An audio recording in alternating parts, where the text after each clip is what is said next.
Welcome, everybody. On behalf of Holocaust Museum LA, my name is Michael Morgenstern, and I work with our education department at the museum. This summer, we will be having our public survivor talks Fridays at 11 o'clock. We have a special program next Friday instead, but after that, we'll be having our survivor talks every Friday at 11. And thank you all for joining us this afternoon, and we look forward to seeing you for the rest of the summer as well. I'm also pleased to announce that the museum is now open to the public, and you can visit our website, holocaustmuseumla.org, for information on how to make a reservation. This afternoon, it is my honor and privilege to welcome Louise Lerner, a Holocaust survivor who will be sharing her story with us. And afterwards, you'll have the opportunity to ask her questions. Our museum was founded in the early 1960s by Holocaust survivors who wanted to make sure that this history would never be forgotten, and they always had a mission to commemorate, educate, and inspire future generations. Thanks to Louise and our other survivor volunteers who share their stories frequently as a part of our education programs in person and on Zoom for the last year, we are so grateful to have you to continue teaching this history firsthand. Louise, thank you so much for joining us and for everything that you do for our community by helping our museum fulfill our mission. Always a pleasure. And you may begin. Okay, my picture is not on my screen, but it's okay. Okay, yeah, we can see and hear you perfectly. Yeah, okay, my name is Louise Lerner. I was born in Paris in 1938. That means that is the picture of my with my parents just before the war. As I say, I was 2 years old. My parents came to Paris, to France, from Poland. They were born in Warsaw. And obviously in the 1920s, because as you see, my brother was 8 years older than me, also born in Paris. So when the war started, my parents were still Polish citizens, but my father volunteered into the French army and was made a prisoner when the whole army surrendered in 1940. So my mother, with my brother and myself, ran away from Paris and we ran south. At that time, the Maréchal Pétain, who was a French general, had established an independent area in the south of France with a center in Vichy. So, as I say, my mother, with my brother and myself, just left our apartment in Paris. We ran south and ended up in Toulouse, which is a town within the Vichy area. And we ended up in a 2-room apartment. Not apartment, is a lodgement. It was in a courtyard. We had a different lodgement in the ground floor. There was a staircase and 2 lodgements on another floor. And we were in one of those lodgements, just a 2-room situation. And we were there, as I say, I was 2 years when the war started. So my earliest memories are really from the 1943, when I was 5 years old. And at that time, it was a very critical period for us, because although, as I said, there was originally a Vichy area in the south of France, the Vichy surrendered, and all France became under the government of the Nazis, and they started looking and searching for all Jews to send them to the concentration and the extermination camps in Germany. So that special time that I remember in 1943 was one evening that my mother has been advised that the Nazis were coming, so that we were in our room. It was about, it must 8 o'clock, it was dark. And we were sitting together in silence, waiting for the Germans to come, just waiting, sitting there and waiting. And the Germans came and checked all the lodgements on the ground floor. And maybe because they didn't see light and voices on the upper floor, they didn't come. So we were saved. After that, my mother contacted the French on the ground, and they helped us to run away. As I say, my next memory was to be in the evening at night in the dark, being on a train. We were going towards the border between France and Switzerland. And at that time, already a lot of refugees had found refuge in Switzerland. Switzerland was remain independent, was not affiliated to any group. So, as I say, we were on the train reaching the French border, where some of the underground waiting for us, and we walked in the evening towards the border between France and Switzerland. We walked in the fields and with trees and forest, and we arrived at the border.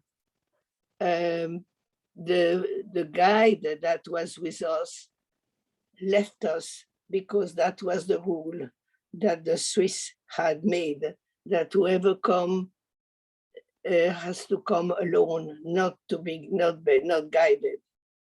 So we were there, and there is, the earth and barbed wire, and we had just a few packs with us, and we were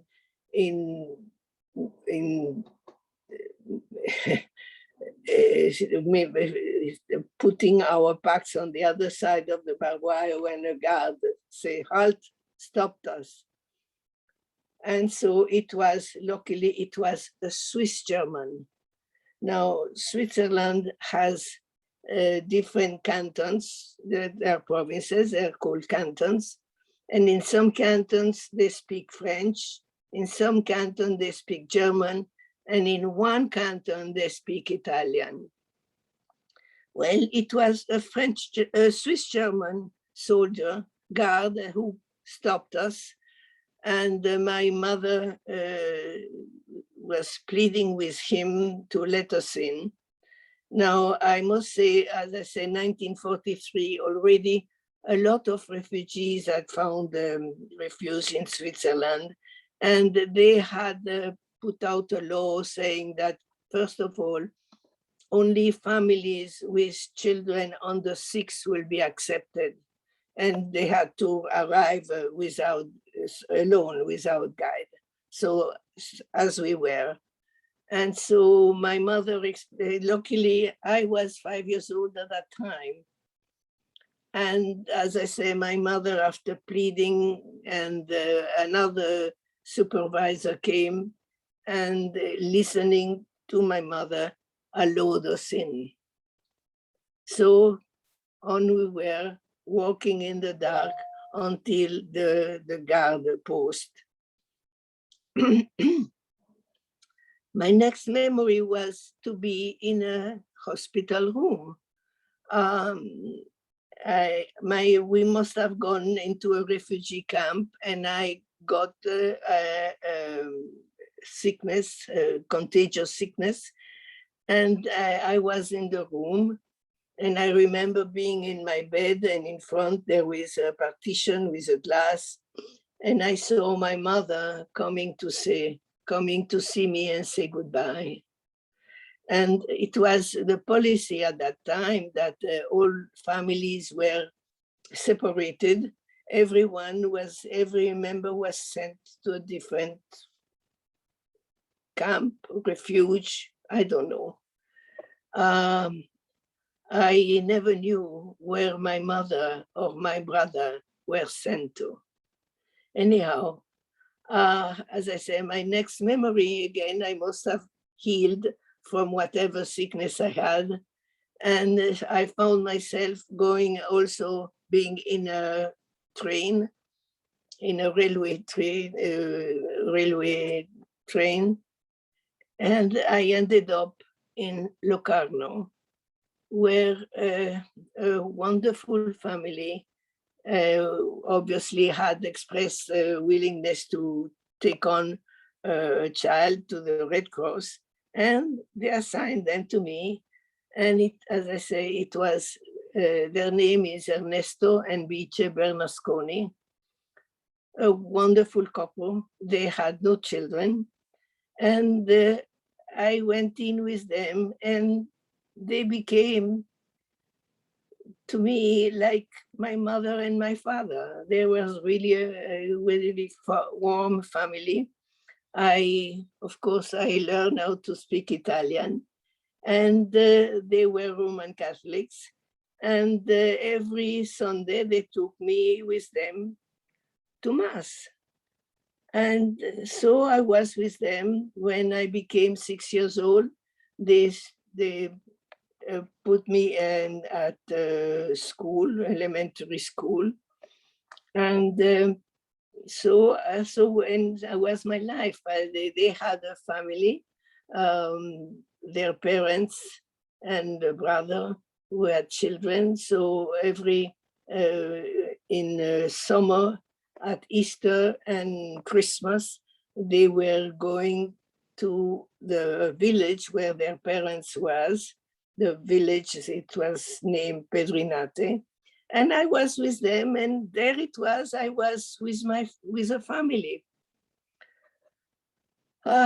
Unfortunately, and as I say, for me, that time was a happy time, but it just couldn't last.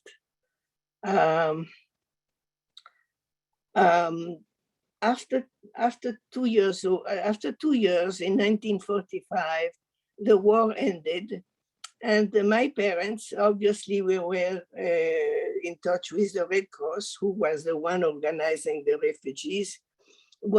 My father wanted to see me. So a reunion meeting was organized, and I saw them. I traveled to the city of Bâle, and I met them. As I say, my father was a total stranger to me, because when he went away, I was only 2 years old.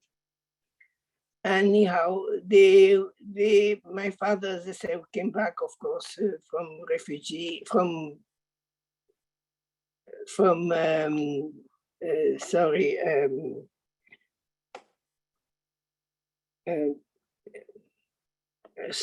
anyhow, came back from the camp and to Paris, but they had to start all over again.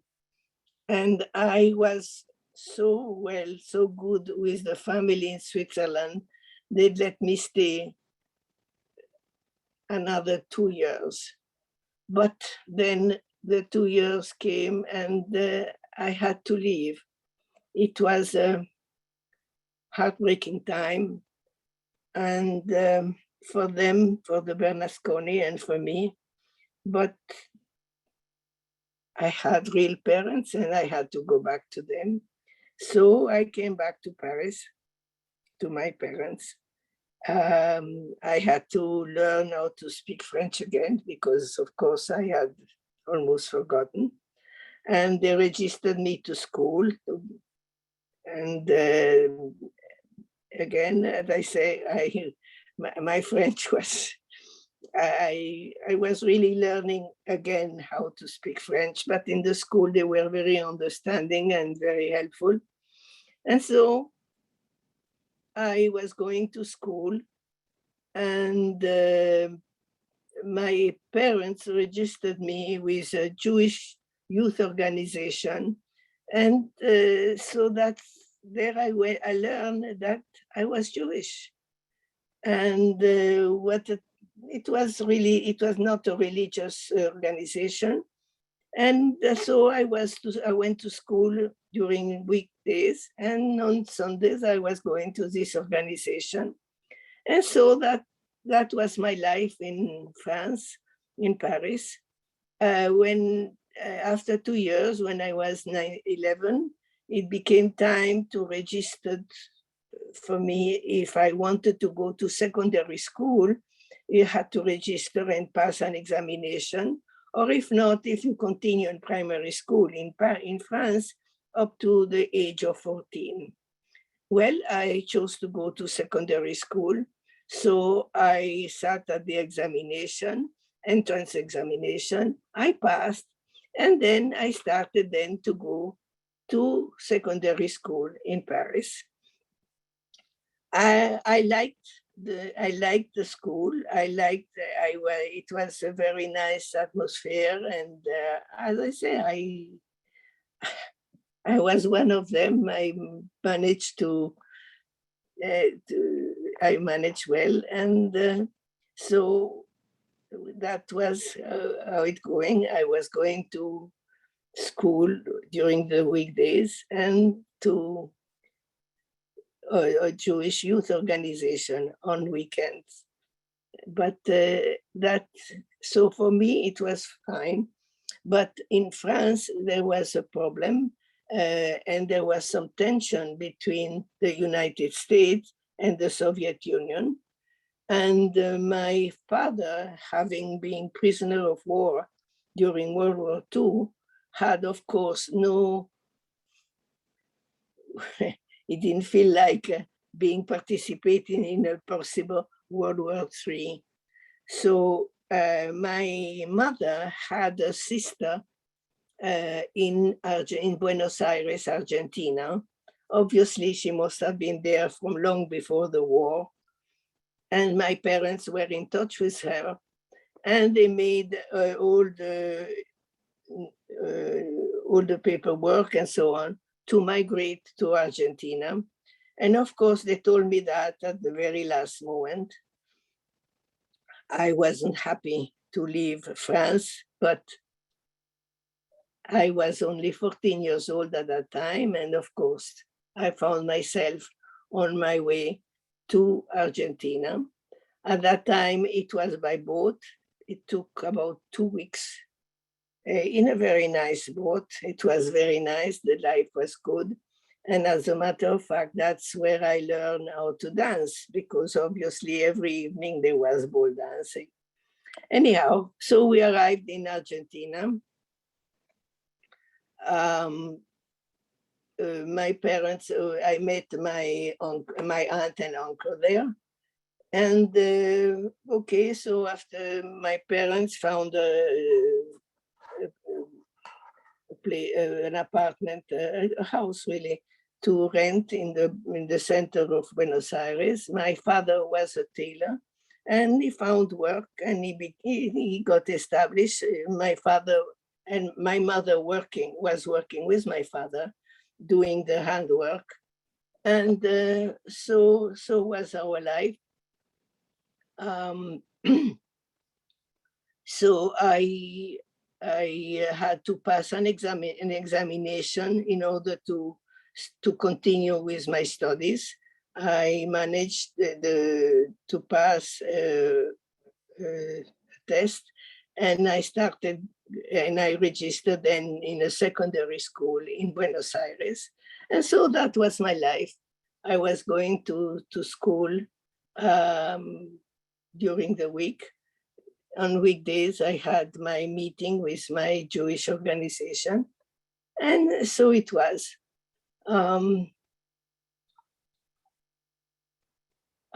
Just let me see. Yeah, so it's sometimes I have to remember. Okay, so I completed my secondary school, and I just then decided that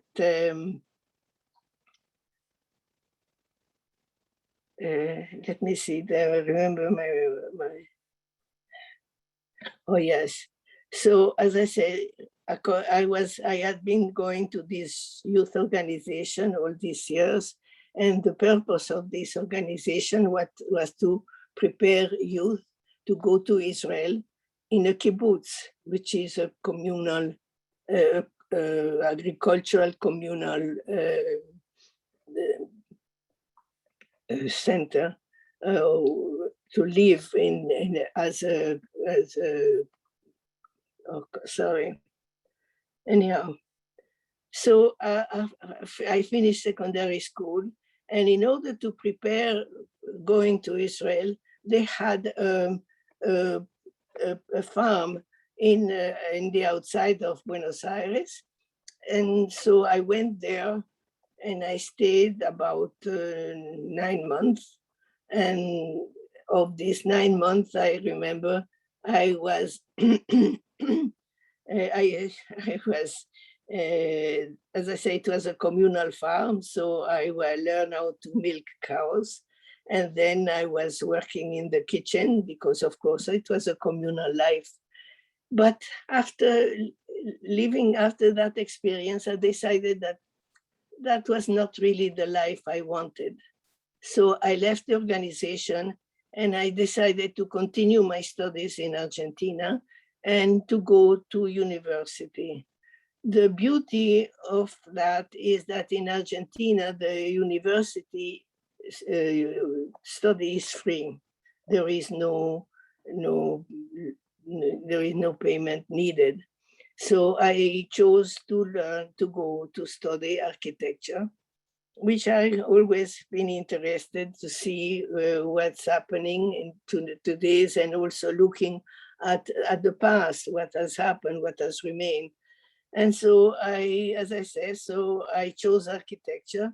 I had to do a preparatory course, which I passed, and I started going then to the university in Buenos Aires. So that was my life.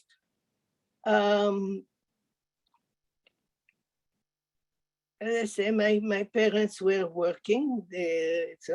My brother, who, as I say, was 8 years older than me, of course, had remained in France because when he reached his age to do his military service, he did his military service in France, and then he came to Buenos Aires. And after a little time, he found a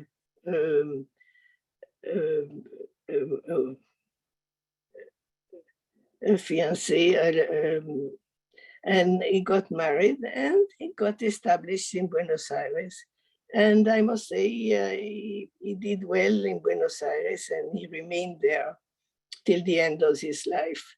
While when I was in about the 4th year of my studies in the university, there was events in the political life of Argentina that were very disturbing. There was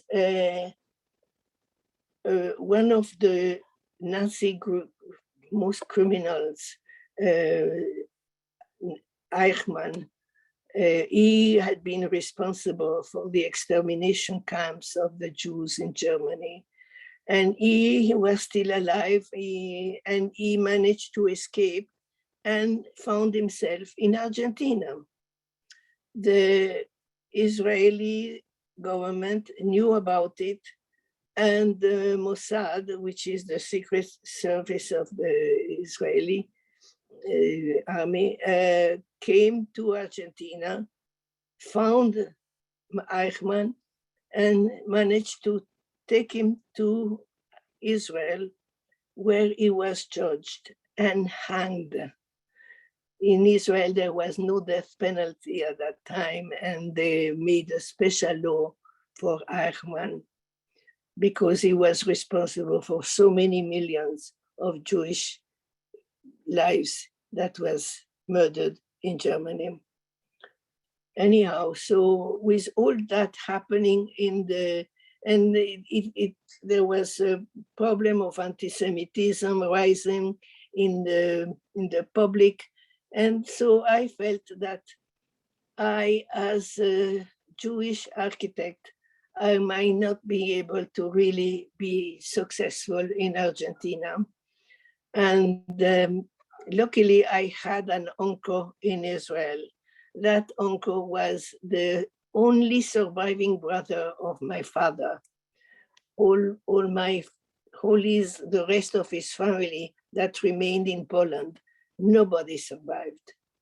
So, of course, my father was in touch with his brother in Israel, who had been there quite long enough, long before the establishment of the State of Israel. And I decided that best place for me would be to be living and working in Israel. So I just decided to go to Israel. I managed to do so. A very sad parting, but off I went on my way to Israel. I met my uncle. And of course, as I arrived in Israel, I had to learn how to speak Hebrew because that's the language that was spoken. So, well, of course, there was a lot of immigrants in Israel, and they had seminars for that purpose, to teach the language. So the first thing I did was going there for 4 months of very intensive study. I managed to learn how to speak, basically. Enough to keep going. And I registered also at the University of the Technology in Haifa to continue my studies of architecture. I had finished 4 years out of 6 years in Argentina. In Israel, it was a 5-year course, but also remaining 2 years. So I registered to continue for 2 years in Israel. And the university the faculty was in Haifa. And therefore, when I finished my studies at the seminar to learn Hebrew, I went to Haifa and registered to continue my studies of architecture. There was, we could stay on,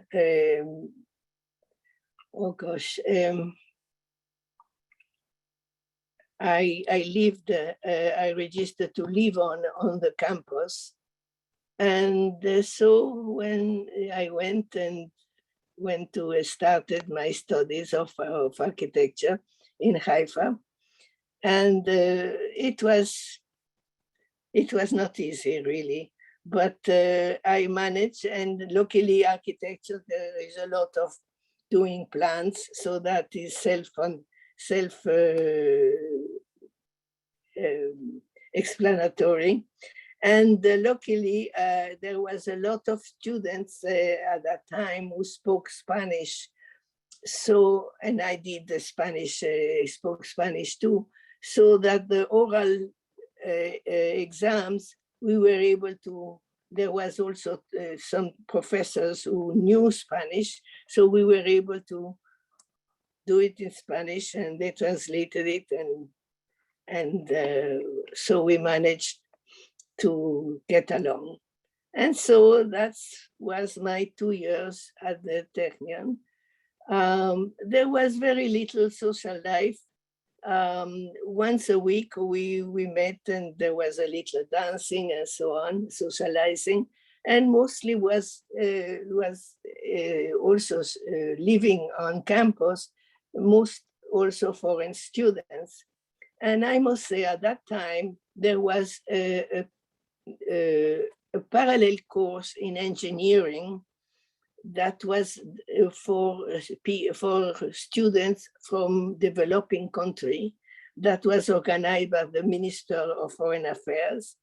And that's how I met one of those foreign students from Jamaica.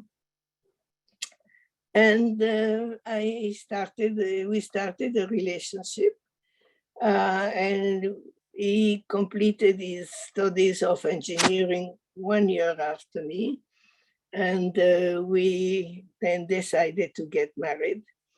Of course, he was not Jewish, and so there was no civil marriage in Israel. So we had to go to Cyprus. We got married there. And when the time came, we found we were in our way to Jamaica. Well, in Jamaica, they speak English.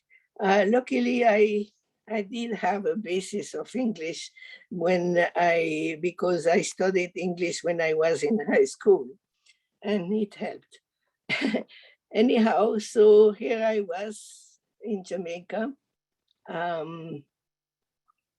I had to register to be able to have my title of architect recognized and be able to work. And I found myself looking for work. Also, we found, of course, an apartment, and I found work luckily at the Ministry of Construction and Works. They had a department of a whole section for planning. And so there was architects, engineers, quantity surveyors, draftsmen, a full department. And I found myself working there. Luckily, as I say, I was the first female architect working there, but I never had any problem. I was recognized as architect, and as I say, and also I was white. Most of the population in Jamaica is Black and mixed, but I never had any problem. And so I started working, as I say, at the Ministry of Construction and Works. After 2 years, I left, and I worked privately. I found work. I did plans for ministries, a few ministries, 2 departments of hospitals, and well, very interesting work. As I say, I was working. I had a daughter also, but unfortunately, my marriage didn't last. And after 10 years of marriage, I divorced. But I stayed on and continued working. My daughter was with me, and I worked, and it was very satisfactory. My daughter after went to school and decided that she wanted to be an interior designer. And there was no such course in Jamaica. So she found a course here in Los Angeles. She came to Los Angeles, she did her study, and also she found a boyfriend. They got married, and obviously she stayed on in Los Angeles. She is now here, and she has her family. She has 2 children, pretty good, big children. a daughter of 15 and a son of 18. And so I was still in Jamaica. I did a few visits, of course, but it came also time for me to retire. And so I just decided that I would retire with my daughter here in Los Angeles. So I sold my house and I came here, and here I am. Luckily, I made contact with the Museum of Holocaust, and this is the reason that I am speaking here today. It gives me great pleasure to contribute to the work that the museum is doing, very important. It's very important that in these days we remember the Holocaust. I have lost all my family there, and I never knew my grandparents. I never knew uncle and aunts. So I contribute very willingly to the work that the museum is doing. Thank you so much for sharing your story with us. If anybody has questions, please feel free to type them in. I know we have a couple already. Those watching on Zoom can use the Q&A box, and those watching on Facebook can use the comments. Before we do questions, I wanted to share with the audience a couple more of Louise's photos. Oh, yeah. That is me when, yeah. That's my brother, yes. My brother, yeah, Albert, yeah. And this is an aunt that I never knew. That those who remain in Poland, and as I said, nobody survived. Yes. This older family that I have never known.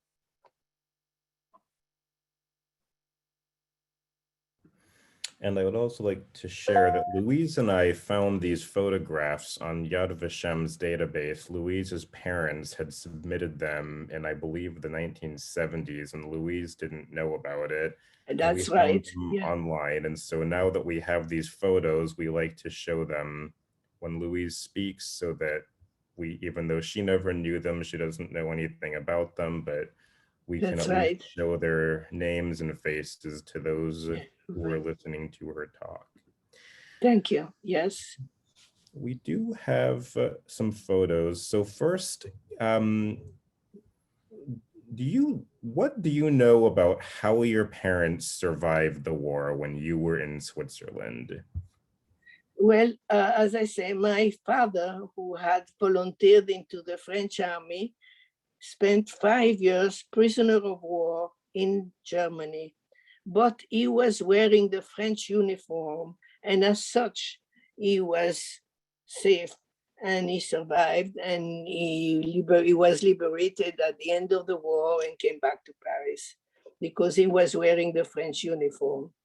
And my mother, as I say, we escaped to Toulouse, and that's how we managed to then to find refuge in Switzerland, and that's how we survived.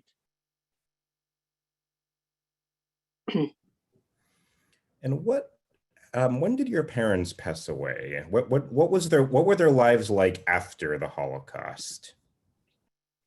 I must tell you with great shame that, and with great sorrow, that when I left my parents in Argentina when I went to Israel, and I really don't remember. I know that my mother died in Buenos Aires of a heart attack, but I cannot tell you the date. My father survived.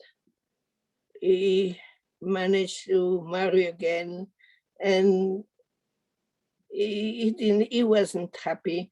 And,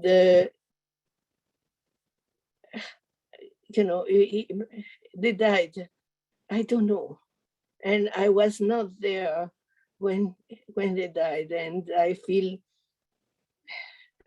very sad and guilty about it, but I wasn't there. I cannot tell you the date.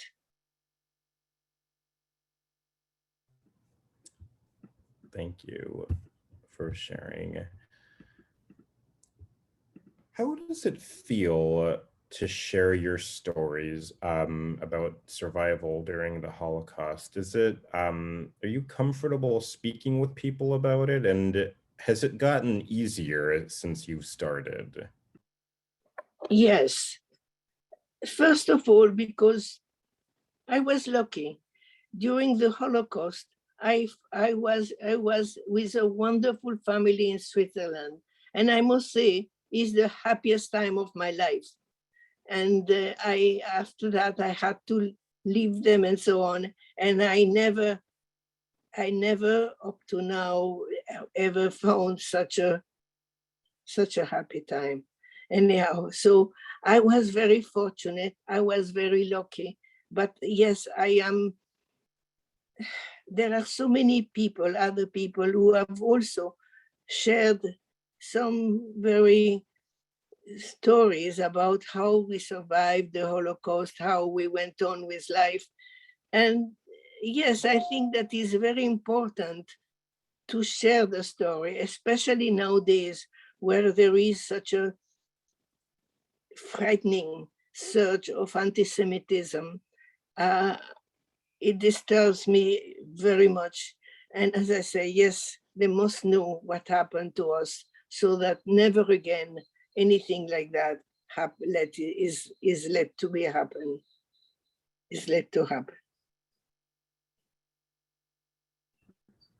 Thank you. What languages do you still speak today? Well, of course, French is my natural language, but I do speak Spanish because I spent quite a number of years in Argentina. I went to secondary school and some years of university. I speak Hebrew. I managed to learn enough Hebrew to speak and to understand. And of course, I speak English. Here I am. I think I manage English quite well. That's it. Thank you very much. Um, and do you stay in touch with any friends from Argentina? Not really. No. No.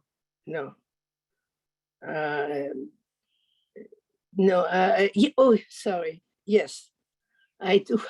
Yes, I do have one friend that I still up to now. We share messages thanks to the technology, thanks to the oh gosh, sorry, my language is, I don't know why I am a bit confused this morning. But yes, I do have a good friend still in Argentina. Did you keep in touch with the Swiss family that you lived Oh with? yes, I always kept in touch with them. From France, as a matter of fact, in France, before leaving for Argentina, I did manage to make a visit back to Switzerland to say goodbye, and I was always in touch with them. They were very close to me, and even from in correspondence until after they died, I kept in touch. I was always in touch with them.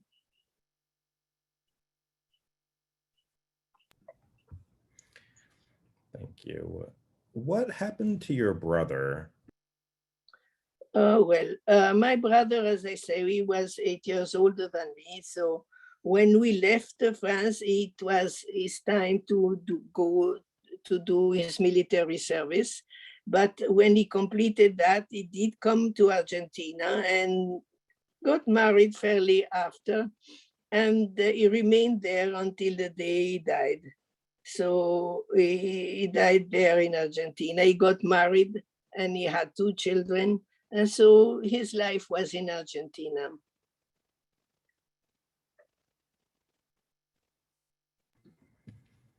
Thank you. You mentioned that your parents passed away when you were no longer in Argentina. That you don't remember the exact years, but did they know about your daughter? Do you remember if? Oh, yes, yes. Actually, while my daughter was still young, I managed to make a couple of trips. So they did know her. I managed to make a couple of visits to Argentina. So yeah, with my daughter. So yes, they met her and she knew her grandparents and so on. Yes, I almost forgot to mention it, but yes, they knew her. Yes, yes. Thank you so much. Um, can you please explain again, why was your family separated in Switzerland? And do you know anything about where your brother was at that time when you were in Switzerland? No, no, it was obviously a policy of the Red Cross, and that was it. This and everybody was separated, and my brother never spoke. Neither my mother nor my brother never spoke about the time they spent in Switzerland, where they were, what had happened. They never spoke about it. So no, I don't know. That was the policy of the Red Cross.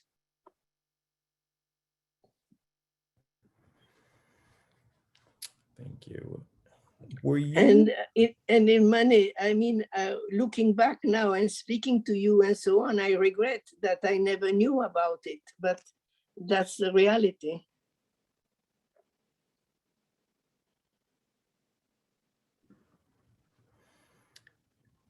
were you aware of the fact that you were Jewish when you were in Switzerland? Because I know you were young. Eventually, because as I say, I was going to school and my schoolmates were all preparing for their first communion. So I just said, well, I also want to prepare for my first communion. And that's where they told me, no, I'm Jewish and I cannot do it. That if ever I do that, that will be a decision that I make when I am grown up. But they wouldn't allow me. So that's where I learned, yeah.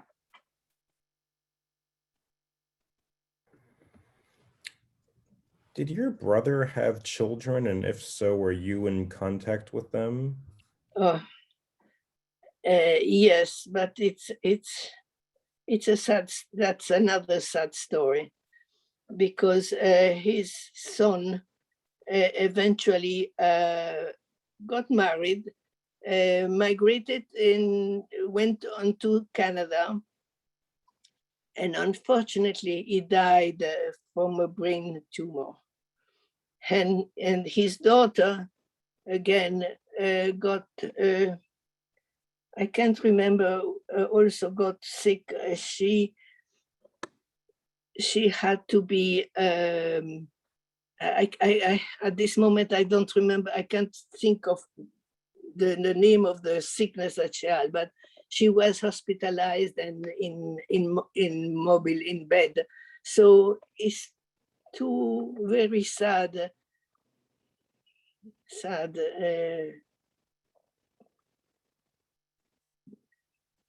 Cannot find the right name, but I mean it's unfortunately in my family.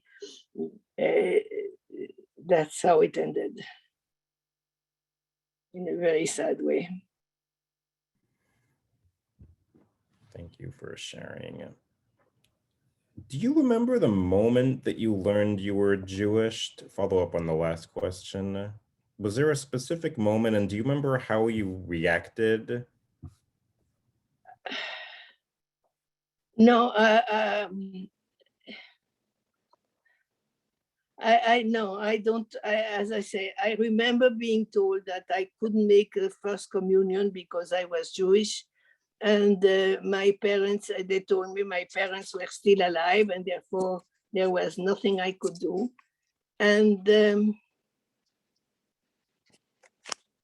I just had to accept it. No, I don't remember anything specific about that time. It's okay. Thank you. The country of Austria has a program. It's called Austrian Memorial Service Abroad. And this is when they, young Austrians who are generally about 18 or 19 volunteer around the world at Holocaust educational institutions. And we have an Austrian Memorial Service student, I apologize if that's not your exact title, who is listening to your talk right now from Portugal. And he is asking you a question, which is, what is your desire for the future of our democratic world? And do you have a suggestion to young people around the world? What is most important for you to prevent racism and anti-Semitism? And how can we remember the Holocaust? That's a very difficult and long question. As I say, I think I support the program of the Museum of Holocaust here to let us speak as what happened during the Holocaust. The purpose of speaking and knowing what happened is that not to let it ever happen again. It's just that we are all of the human race. We are all human race, and we have to accept each other as brother and sister, and we share that experience that we are human, and we have to respect each other, and we have the right of each one of us to develop our own beliefs, the way we want to live, the way we want to relate with others, and others have to respect that. And I really hope the day that, the brotherhood of man, and there will be peace and understanding. What can I tell you? This is what I wish.